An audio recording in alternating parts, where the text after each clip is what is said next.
Well, if I can do this without crying, it'll be an accomplishment, but I'm going to try.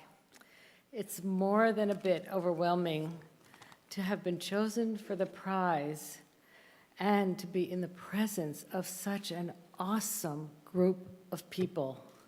The teenagers say awesome all the time, but this group is really awesome. When I went to a small theater in Hollywood to see a play about the war in Iraq and Afghanistan, I could never have anticipated that my response to the play would lead me here. The stories by the former Marines and their psychological suffering were so heart-wrenchingly painful, I knew I had to do something to help them really come home, to heal their invisible wounds of war, thus the inspiration for the Soldiers Project. The prize is not only for me, but also for the now hundreds of mental health professionals who donate their precious working hours in order to provide free, unlimited therapy to our returning troops and their loved ones. It truly takes a village to make such a project a success. The prize is also for my husband, Don, who has been my cheerleader and my support through the times that were rough and the times of celebration. And the prize is especially for all the men and women and all those who love them, who've served in Iraq and Afghanistan and who have often paid a very high price for their service. With this prize, I hope we can raise public awareness to these human costs and to the need for psychological services for our service members and their families. I want to express gratitude to the Purpose Prize for the recognition of the need for mental health services. They have not only honored me, but they've honored Carol Levine from the Returning Veterans Project and Jane Darwin and Ken Rice for their So Far project as Purpose Prize Fellows this year.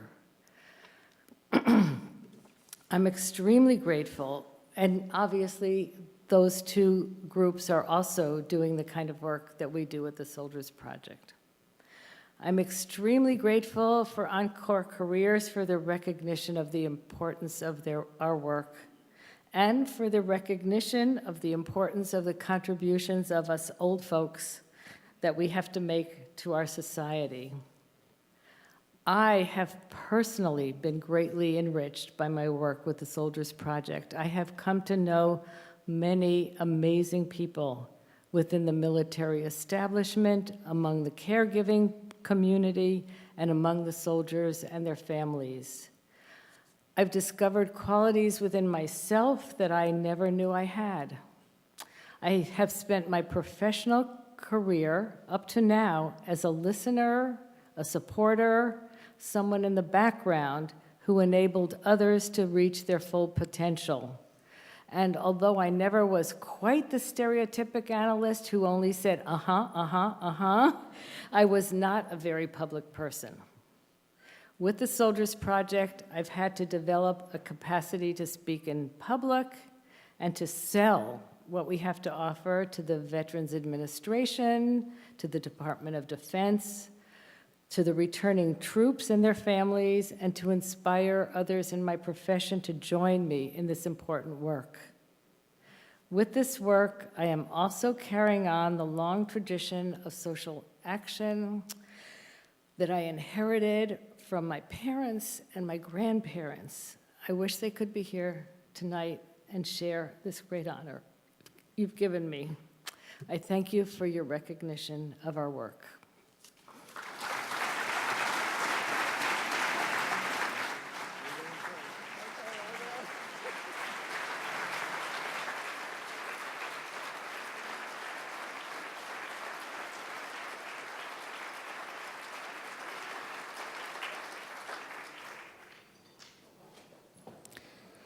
Ladies and gentlemen, please welcome 2008 Purpose Prize winners Arlene Blum and Catalino Tapia.